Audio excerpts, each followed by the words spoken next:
The scouts came back empty again. I stood at the window of the eastern tower, watching the last two riders cross the frozen courtyard below, their horses' breath fogging white in the January air, and I already knew from the way they sat in their saddles, loose, tired, carrying nothing, that the borderlands had given me nothing again. 10 years. 10 years since the mate mark had burned to life on my left wrist in the hour of my 28th winter, a slow gold fire that circled my wrist like a brand, and then settled into a quiet, permanent ache. Every alpha in the bloodline of Valdenmere had known his fated mate by that mark. The old records in the vault went back 11 generations, and in every case, the mark had led him to her within a season. My father's mark had burned for 3 days before he found my mother at a hill festival 1 valley over. My grandfather's had burned for a fortnight before a traveling merchant's wagon broke a wheel at the castle gate, and the woman inside turned out to be everything he had searched for. Mine had burned for 10 years and 4 months, and I had found nothing. My lead wolf, Cairn, a gray-black male the size of a Highland pony, old enough now that the fur along his muzzle had gone silver, lifted his head from the floor beside me and watched the riders below with the same still attention I gave them. Cairn had been with me since he was a pup. He had been present the night the mark first ignited, and he had spent 10 years since doing what wolves do with their alpha's pain, absorbing it quietly, carrying it beside me without complaint. Nothing, I said. It was not a question. He laid his head back down on his paws. The council would be waiting in the lower hall. They were always waiting lately, not for news of the mate search, but for the opportunity the news's absence gave them. Elder Varick, who had been my father's counselor before he became mine, had been building toward a particular speech for the better part of a year. I had been refusing to let him finish it. The speech, as near as I could reconstruct it from the pieces he had managed to get out, went something like this. 10 years is long enough. The pack needs a Luna. There are 3 daughters of allied packs who would honor the position. The mate mark has misled kings before. A choice, willingly made, is no lesser bond than a destined one. I understood why he believed that. I even understood why the pack believed it. A kingdom without a Luna was a kingdom with a missing center. The wolves felt it. The children born in the last decade felt it. Even the stones of Valdenmere's great hall felt it in some way I could not have explained to anyone who was not an alpha. The Luna was not a decoration or a political alliance. She was the other half of the heart of the pack. Without her, everything ran: the hunts, the councils, the festivals, the trade markets, but it ran the way a man runs on one leg. Functional, grinding, never quite right. I had told Varick, the last time he tried, I will not take a woman who is not mine and make her carry a weight that belongs to another. When she comes, she comes. Until then, the council can run the festivals and I will run the hunts and Valdenmere will endure. He had bowed, he had not agreed. I turned from the window when I heard Cairn rise. The wolf was on his feet, not the loose, easy rising of a creature who wants water or warmth, but the sharp, sudden uprighting of an animal who has caught a scent. His whole body had changed. Every muscle was rigid, his silver-gray muzzle pointed east, his amber eyes fixed on something I could not see through stone and distance. The low sound that came from him was not a growl. It was something older than a growl, a sound I had heard only once before, the night my father found my mother. I knew that sound. My wrist burned. I was in the saddle before Cairn had finished his second note of that sound, and 3 of my guard riders were behind me before I reached the castle gate. I did not explain. Men who ride with an alpha for long enough learn to read the set of his shoulders, and my shoulders that morning, I was told later, left very little to interpret. The eastern borderland market ran every winter solstice week. 7 days of traders, healers, craftspeople, and wanderers who came in from the outlying territories to sell and barter at the foot of the Valdenmere range. It was not inside the kingdom proper. It sat in the wide flat ground between the last pine forests and the first stone markers of our border, neutral ground by century-old treaty, where Valdemir wolves and the peoples of the eastern lowlands could meet without either side crossing into the other's sovereignty. I had attended twice in the last decade, briefly, walking the rows of stalls in my plainest riding clothes with Cairn at my heel, telling myself I was there to observe trade conditions, and not because the mate mark pulled east every winter with particular intensity.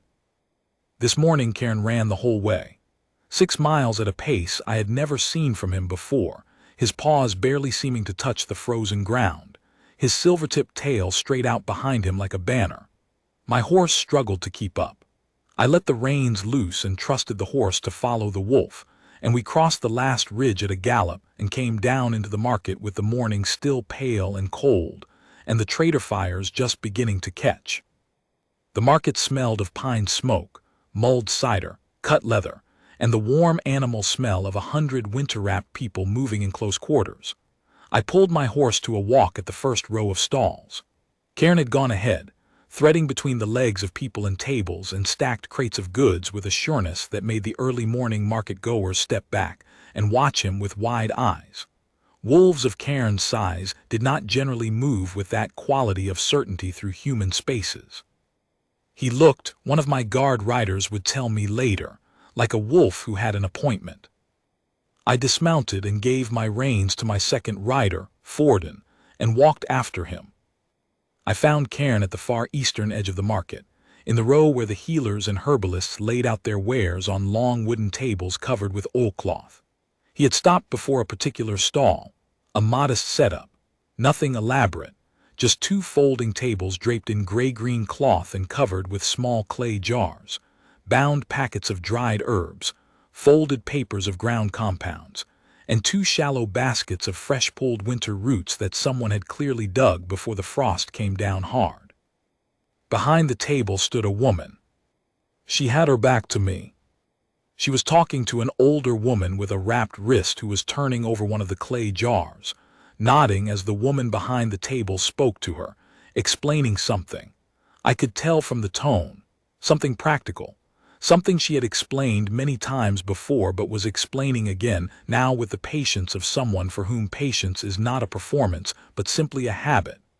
Her hair was dark and caught simply at the back of her neck. Her coat was good quality but worn at the cuffs, the kind of well-made thing that has been cared for across many years of use. She was not tall. She stood with a quietness in her body, a settledness, that was not timidity. It was the stillness of someone who has been alone long enough that other people's urgency no longer transmits to her. Cairn sat down at the edge of her table and looked at her. She turned. She saw the wolf first. You always see Cairn first. He is simply too large to miss, and her face did something interesting.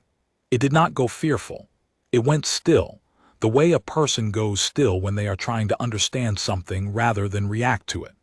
She looked at him with the measuring attention of a healer looking at an animal who has come to her, not with the bright nerves of someone confronting a danger. Then she looked at me. My wrist was on fire. I do not know how to describe what that moment was. I have tried in the years since to find the right words for it, and I am a man who has never been comfortable with poetry and metaphor, so the words I have are plain ones. It was as though something that had been pulled taut inside me for 10 years, a cord I had grown so accustomed to that I had stopped noticing its strain, went, not slack but right, not released, answered. She had brown eyes, steady and serious, a small scar at the edge of her jaw, hands that were clean and capable, the nails short, the skin on the knuckles roughened from outdoor work. She was looking at me with the same measuring quality she had given Cairn, trying to understand rather than react. And I stood there in the morning cold of the borderland market feeling, for the first time in 10 years, that I was exactly where I was supposed to be. Then she looked down, at her left wrist. I could see it from where I stood.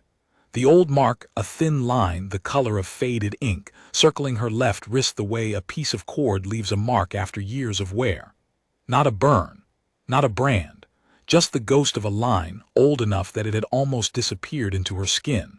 But in this moment, as Karen sat before her table and my wrist burned gold, that faded line on her wrist was glowing.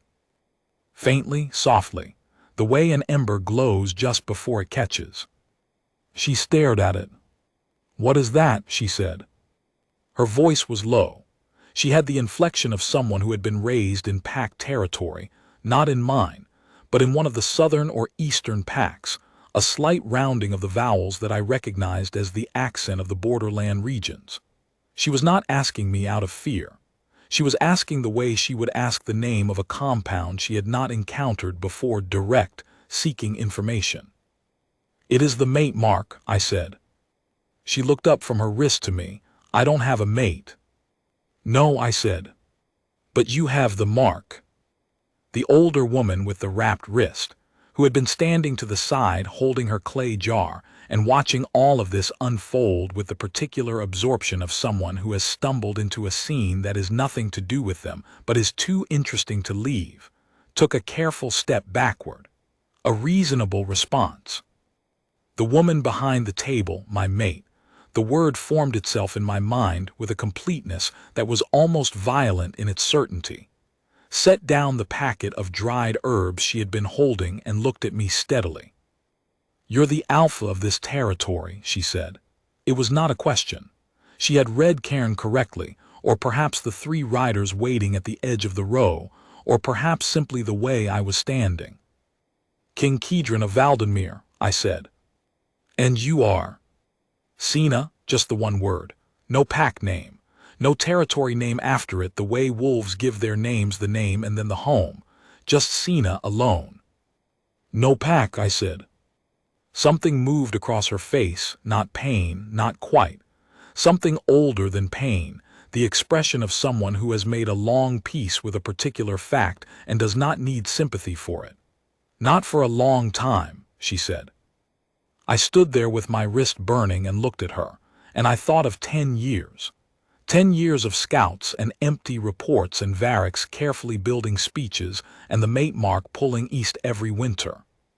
10 years of the pack running on one leg, the great hall of Valdemir half-lit, the Luna's chair at the council table empty, and no one sitting in it because I would not put someone in it who did not belong there.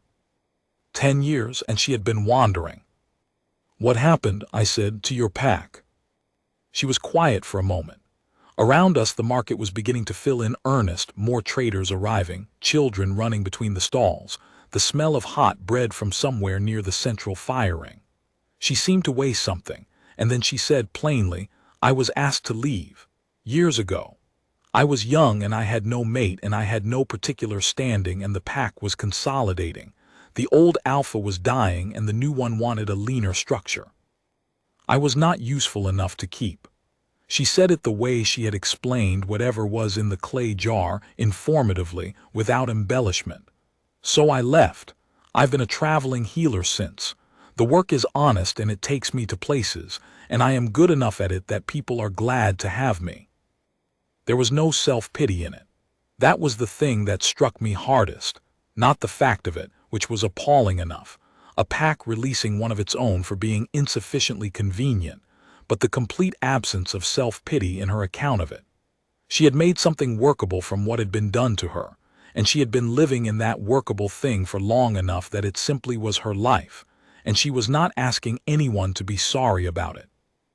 I looked at the mark on her wrist, now fading back to its faint line as I stood too far from her for the resonance to hold.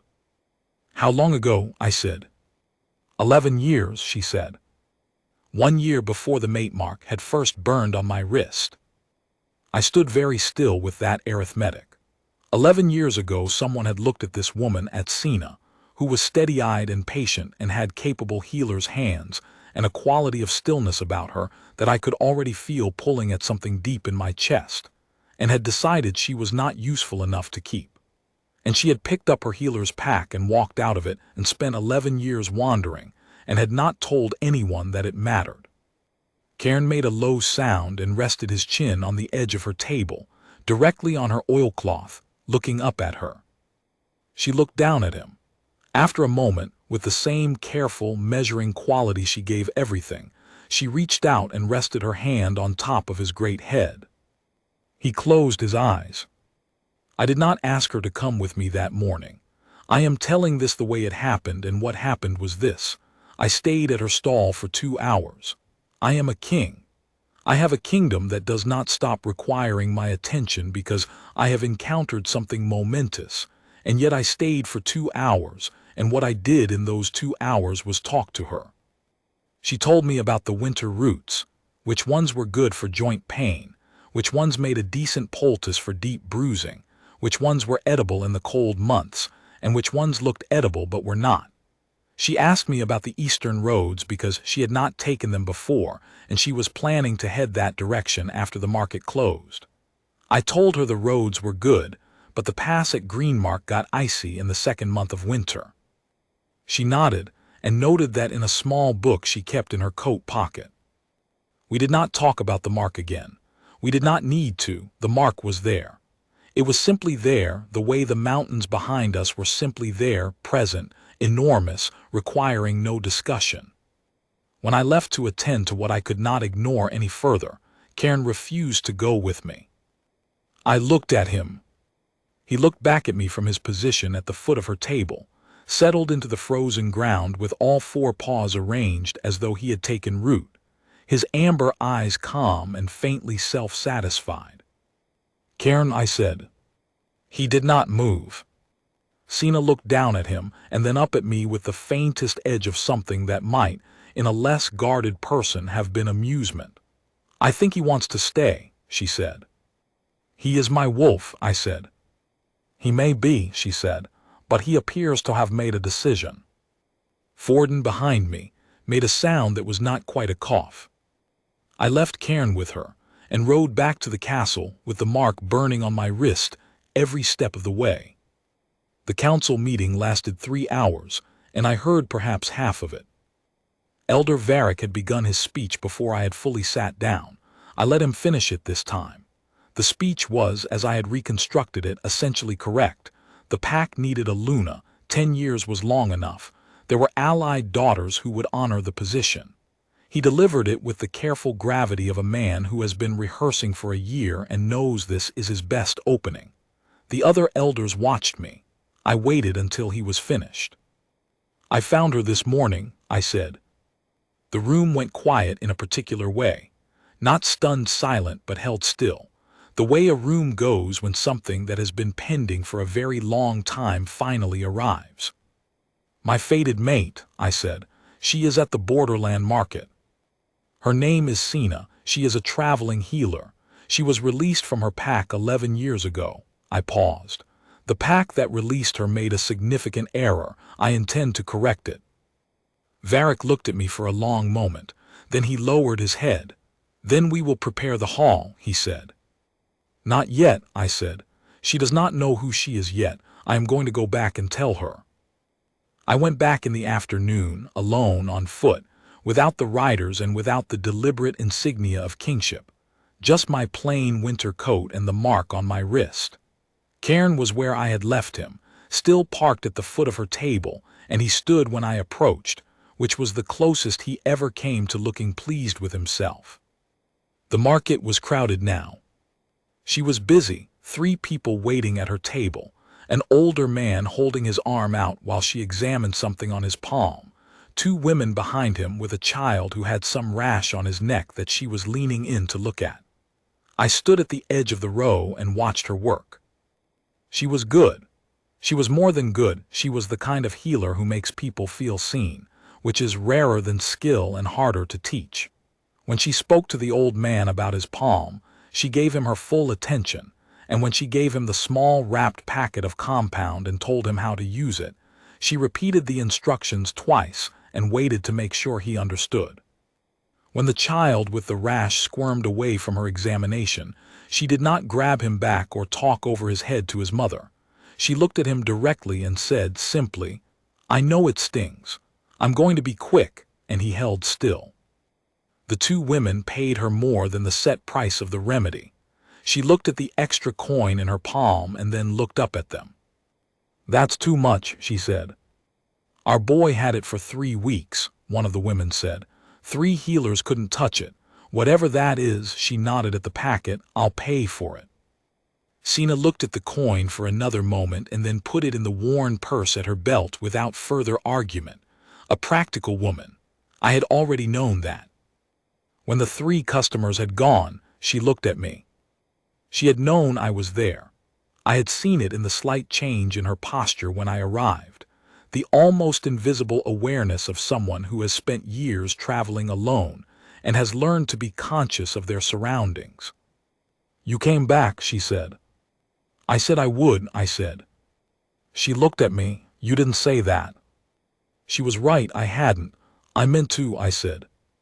Something relaxed, very slightly in her face.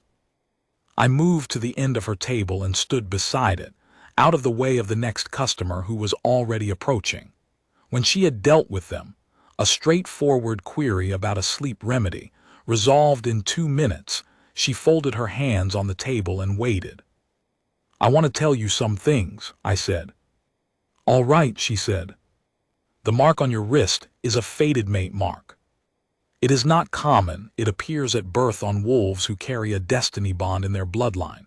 Your pack should have known what it was. They should have told you. I said it plainly. The fact that they did not and that they released you without accounting for it means either that they knew and didn't care or that they were not paying close enough attention. Either way, it was a failure. She was quiet. I could see her processing this, not with immediate emotion, but with the careful, methodical attention she gave the older man's palm. I have a matching mark, I said. It has burned on my wrist for 10 years. My wolf has been pointing east every winter. I have sent scouts to the borderlands every year. This morning, when you turned around, the mark ignited. She looked at her wrist. The faded line of it. 11 years of not knowing what it was. 11 years of wandering with a destiny she had never been told she carried. What does that mean? She said. Her voice was even. She was asking for information, same as always. It means you are my fated mate, I said, and I am yours. Silence. Around us the market moved and breathed and called out prices, and the children ran and the firing crackled. Sina looked at her wrist for a long time. Then she looked up at me, and her brown eyes were serious and without dramatics, and she said, I don't know anything about you. No, I said. You know my name and my territory, and that my wolf has taken over your table. Karen at this wagged his tail once. He does seem to have, she said. I'm not asking you to do anything today, I said. I'm asking you to let me come back tomorrow and the day after and to talk to me. The market runs 6 more days. Let me spend them here with you, and at the end of them, if you want to know more, you can come to Valdenmere. And if you don't want to come, I will not press you. She looked at me for a long moment. Why won't you press me, she said, if you've been searching for 10 years? Because you are not a thing to be recovered, I said. You are a person. The bond is real, I would not lie to you about that, but what you do with it is yours to choose. I want you to choose it freely or not at all. Sina looked at me for what felt like a long time, but was probably only a few seconds. All right, she said. Come back tomorrow. I came back every day. The market had a quality of timelessness in that cold week. The same stalls in the same rows, the same firelight at the center, the same rhythm of morning busy and afternoon slower, and the long quiet hours at dusk when the traders wrapped their goods, and the children were called in, and the cider sellers banked their fires. I came in the mornings before my council meetings and stayed an hour. I came again in the afternoons and stayed longer. On the 3rd day, I brought a small brazier from the castle supply store, because I had noticed that her table had no source of warmth and her fingers were going stiff in the cold, and I set it up on the ground at her feet without asking. She looked at it and then looked at me.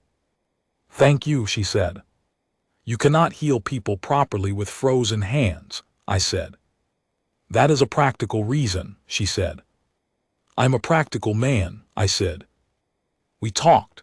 We talked about everything and nothing, the herbs in her kit, the roads she had traveled, the particular properties of the cold water fish that ran in the Valdenmere River. We talked about the pack she had left, not in great detail, but enough. She had been 17 when she left. The new alpha had been consolidating, as she had said, and she was an unranked wolf with no family ties to the new structure and no mate, and a mark on her wrist that no one had ever explained to her. He had not been cruel about it.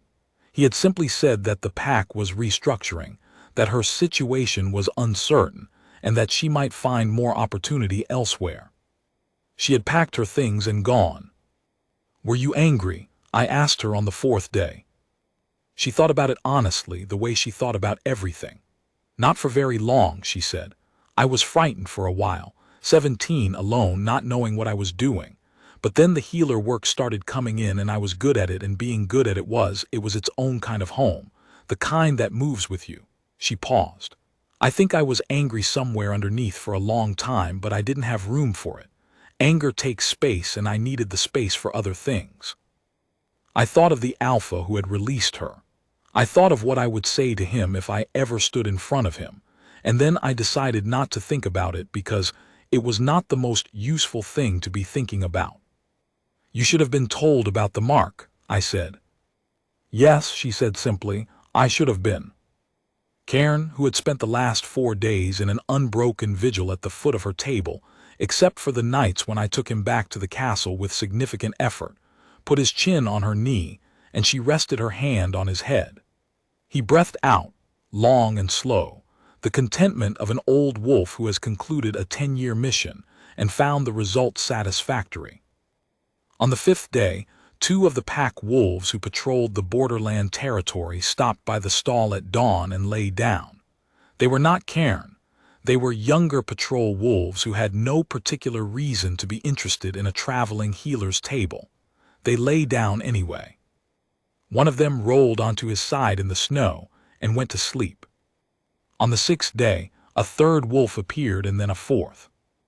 By the 7th day, the last day of the market, there were 9 wolves arranged around her stall in varying degrees of relaxed recumbence, and the other market traders had stopped stopping by because of them, which was causing Sina some concern about her last day sales. "They are my pack's wolves," I told her. "They patrol the borderland." "They have been here every day," she said. "Yes," I said. "Have you told them to come?" "No," I said. "I would not need to." She looked at the wolves and then back at me. "They chose this," she said. "Wolves know their Luna," I said. "They do not need to be told." Sina was quiet for a long time, standing at her table with the cold morning air around her and 9 of my pack's wolves at her feet, and Cairn watching her from beside the brazier I had brought her. She looked down at her wrist. The mark there was glowing, had been glowing since the first morning, softly and without pain, the faded incline of 11 years brightening day by day to something real. "I have not had a home," she said, "since I was 17. "I know," I said. I don't know how to be someone who belongs somewhere," she said.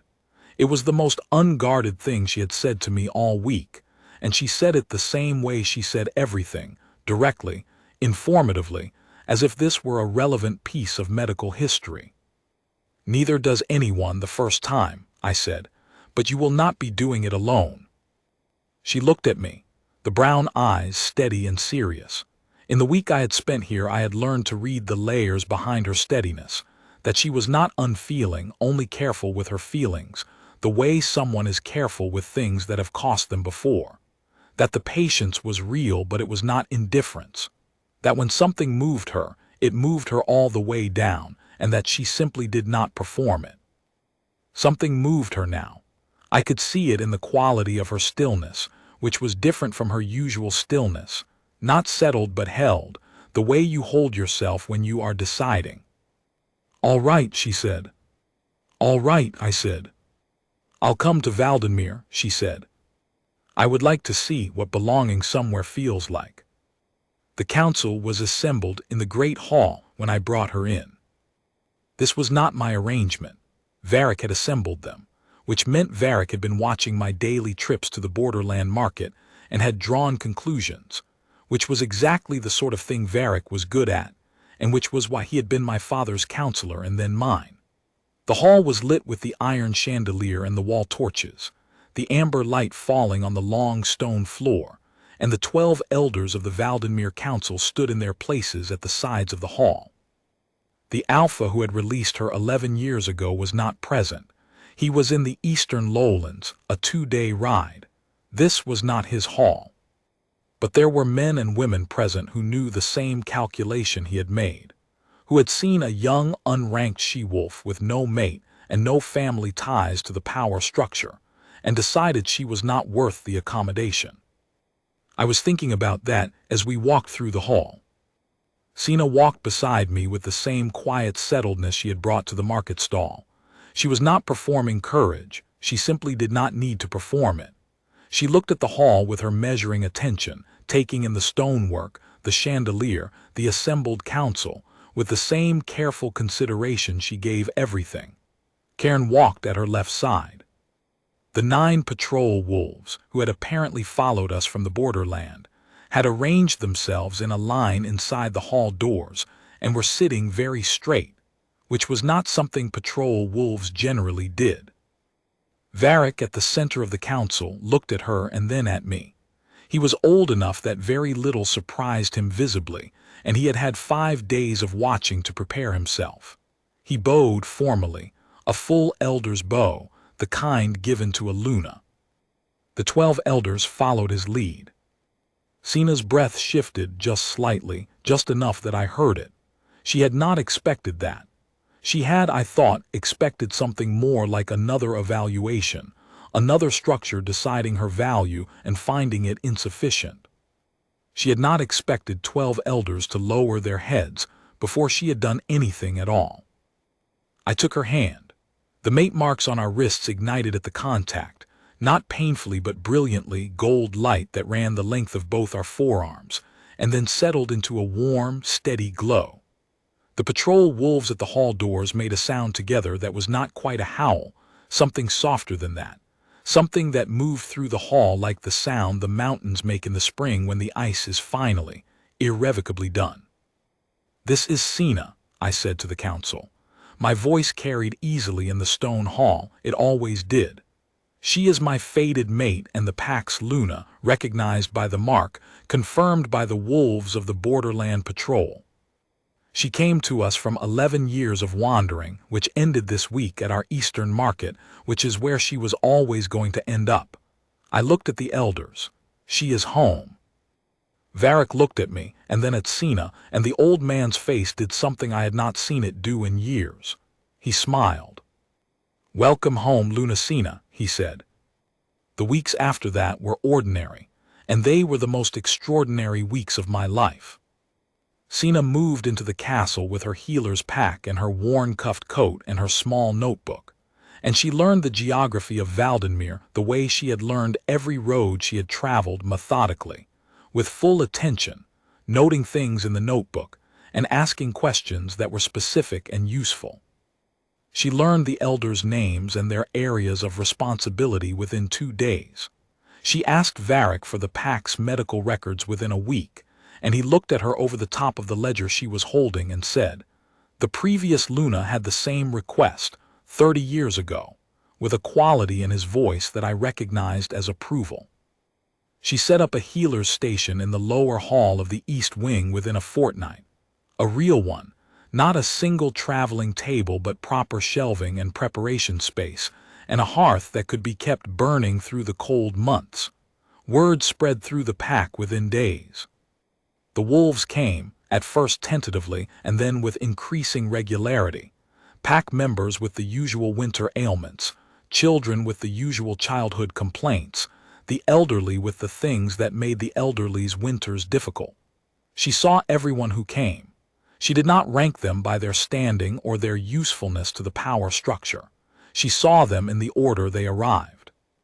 This was the thing I had seen in her at the market, at the old man's palm and the child's rash, that she did not measure people before helping them. She simply helped them. It was not a performance of virtue. It was simply what she did, the way breathing is simply what you do. The pack noticed. The pack always notices, eventually, the thing that is real. They began bringing her things. A jar of preserved summer berries from a family in the southern hold. A set of herb-drying racks, beautifully made, from the carpenter in the East Village who had heard that she was using makeshift ones. 3 wolf cubs who arrived at her workroom door one morning and sat down and refused to leave, the offspring of a female in the outer pack whose mate had been killed the previous autumn, and who had apparently decided that Sina was a trustworthy alternative arrangement. Sina looked at the cubs and then looked at me with an expression that was, finally, fully amused. "Your wolves," she said, "have a recurring theme." "They know what they know," I said. She laughed. It was not the first time I had heard her laugh. There had been the market the second day, when Cairn had tried to steal a dried herb packet, and she had caught him and lectured him about the medicinal properties of what he was about to eat, and he had looked increasingly affronted. But it was the first time I had heard her laugh freely, without the slight guard that had been on her in those first days. A real laugh, warm and unself-conscious, and she did not take it back. I put my hand over the mate mark on my wrist. It was warm and still, not the burning pull of a decade without her, but the warmth of something home. The ceremony was not large. She did not want a large ceremony, and I did not see the need for one. The mark had already done what a ceremony does, made the thing visible and real to the people who needed to see it. We held it in the great hall on the first clear day after the deep snow broke, with Varric officiating, and the council present, and the pack gathered in the hall and in the courtyard, and on the ridge above the castle, because there were too many of them to fit inside. Varric had asked her beforehand if she wanted to say anything at the ceremony, and she had thought about it for a moment and said, "I would like to say one thing." She said it before the mark was spoken over, before the council gave their formal recognition, before any of the ceremony's ordered words. She turned to face the hall, the hundreds of wolves, the elders, the children sitting on their father's shoulders to see, and she said, in her low, clear voice that carried without effort, "I was told 11 years ago that I was not useful enough to keep. I have spent 11 years since making myself useful enough to survive on my own. I did not know in those years that useful enough was never what I was supposed to be trying to be. I was supposed to be here." She looked at me. "I am sorry it took so long to find the right road." The hall was very quiet. Then Varric said, into the quiet, "You are here now, Luna." And it was the simplest thing anyone has ever said that meant everything. I have been told that the alpha who released her, the one who looked at a 17-year-old she-wolf with a destiny mark on her wrist, and decided she was insufficiently convenient, received word of her coronation 2 weeks later by way of the standard diplomatic correspondence that passes between packs when a new Luna is named. I did not write it myself. Varric wrote it in the formal style, as was appropriate, naming her in full as Luna Sina of Valdenmere, fated mate of King Kedron, recognized by the borderland pack and the council of 12 elders. I was told the alpha who received it read it twice. I was not there. I did not need to be. There is a thing that happens in the deep winter, when the snow lies heavy on the Valdenmere range, and the great hall is lit with the chandelier and the wall torches and the fire in the hearth, is the kind of steady, long-burning fire that someone has tended carefully for hours. The wolves of the inner pack arrange themselves around the heat, the oldest near the hearth and the youngest sprawled in the middle of the floor in the way of young things everywhere, careless and certain of their warmth. Sina sits at the table in the corner of the hall that has become, without announcement, hers, the healer's corner, where she keeps her notebook and her reference volumes and a small collection of supplies for whoever wanders in needing something. She is usually writing something when the hall is quiet. She looks up when I come in, the way she has looked up at me every time I have come in for 3 years now, with full attention, not performing welcome but genuinely giving it, which is the better thing. Cairn is always at her feet. He is getting old, The silver on his muzzle has spread to his ears and his gait is slower than it was, and on the very cold nights he does not want to do the patrol rounds he has done his whole life. I have stopped asking him to. He has earned the hearthside. I sit across from her at the table, and the mate mark on my wrist is warm, and the hall is warm, and outside the snow falls on the mountains. She reaches across the table and sets her hand over the mark on my wrist, the way she does sometimes when she is reading, just resting it there, warm and unhurried. The wandering ended when it was supposed to end. She had always been coming here.